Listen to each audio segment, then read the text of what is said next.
Welcome to this session on improving prostate cancer detection. Today we'll explore how the Stockholm3 test is addressing our current diagnostic challenges and its implementation in clinical practice. Let's begin with why this matters. A recent Lancet review shows concerning trends in prostate cancer. With our aging population, we expect to see cases nearly double by 2040, from 1.5 million to 2.9 million globally. More importantly, prostate cancer-specific mortality is projected to rise from 400,000 to 700,000 cases. These numbers underscore our urgent need for better detection methods.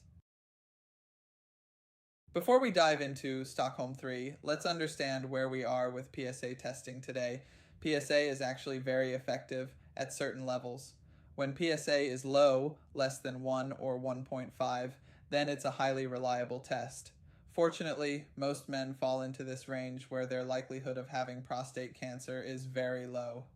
Similarly, when PSA is very high, it's quite effective at indicating cancer probability. The challenge lies in the middle ranges. We see about an 80% false positive rate in PSA levels between 3 and 20.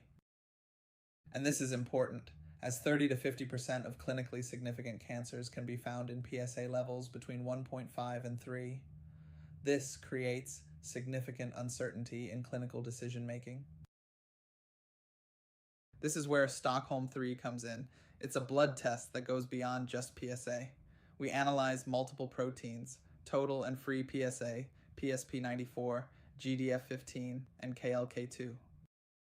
We also look at genetic markers through single nucleotide polymorphisms, and we consider clinical variables like age, family history, and previous biopsy results. All of this combines to give us a more complete picture of cancer risk. The evidence supporting Stockholm3 is substantial. Since 2015, the research has accumulated data from over 90,000 men in clinical studies. The original Stockholm3 trial, which included nearly 60,000 men, showed we could reduce overdetection while maintaining sensitivity. The Stockholm3 MRI trial, with 12,750 men, demonstrated how combining Stockholm3 with MRI could really optimize the diagnostic pathway.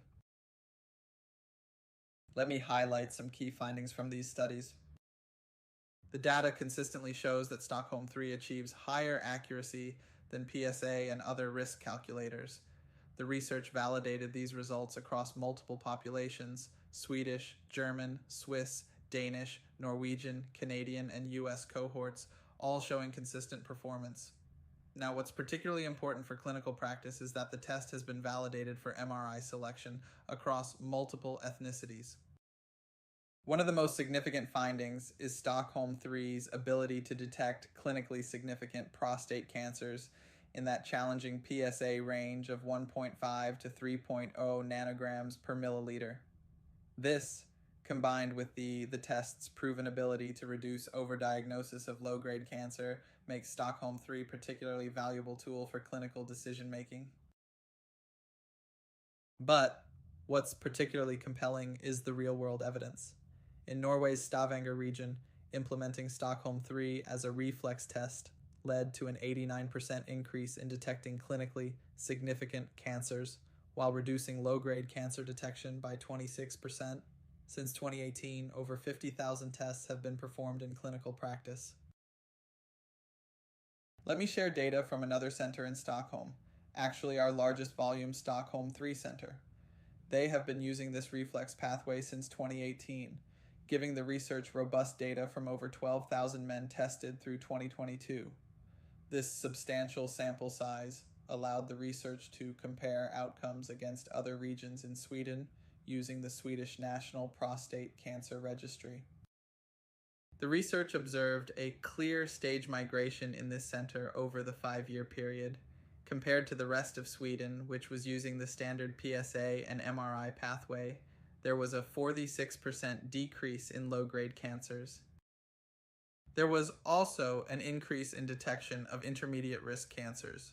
We believe this increased detection of intermediate-risk cancers caused a stage migration and thereby a decrease in locally advanced and metastatic cancers.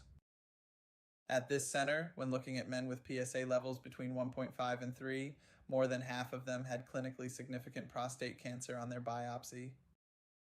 This raises an important question. Do we need to find these cancers early, or would we catch them anyway with regular PSA screening?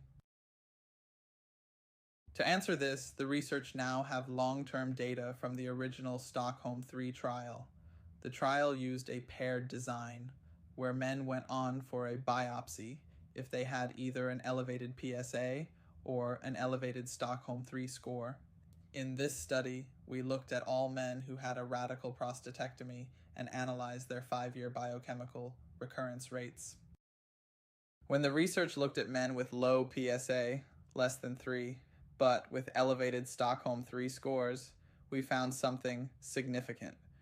And normally you wouldn't even be doing a biopsy on these men based on PSA alone. Yet, among those who had a radical prostatectomy, 10% showed biochemical recurrence at 5 years, which is parallel to men who had both elevated PSA and elevated Stockholm3 scores. Conversely, in men who had elevated PSA but normal Stockholm3, less than 1% had biochemical recurrence at 5 years. This data suggests there are more aggressive prostate cancers in these low PSA ranges than we previously thought. This shows how Stockholm3 can be used as a predictive tool to help select men for further testing. From the same trial, we also have mortality data from a large population study. The design was comprehensive. Out of 245,905 men who were eligible for the trial, 168,707 were randomly invited to participate in Stockholm3 testing. This allowed the research to compare outcomes between those who were randomly invited and those who weren't. The results showed a risk reduction of 0.76 in prostate cancer-specific mortality in the invited group. While 6.5 years is relatively early for prostate cancer outcomes, it's important to note that we can already see these survival curves beginning to separate. So, let me walk you through how this works in practice. When you have a man between 45 and 74 years old who needs prostate cancer testing, you start with a normal PSA. If the PSA is above 1.5, you can have a reflex Stockholm3 test performed. The test requires 2 4 milliliter EDTA blood samples, uncooled and uncentrifuged. These need to reach the lab within 48 hours. Results come back in about 8 working days. Based on the Stockholm3 results, you'll know whether to proceed with MRI or not. If you get an elevated risk result, typically you'll move forward with MRI and then use those findings to decide about biopsy. If you get a non-elevated risk result, you can confidently avoid unnecessary imaging and unnecessary procedures. Now, recent analysis shows this kind of structured approach not only improves our detection of significant cancers, but also reduces healthcare costs by 8%. This is accomplished by more efficient resource utilization, by avoiding unnecessary imaging and avoiding unnecessary procedures.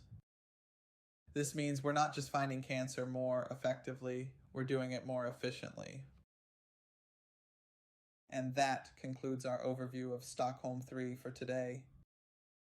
Here's a summary slide which captures the key points we've discussed.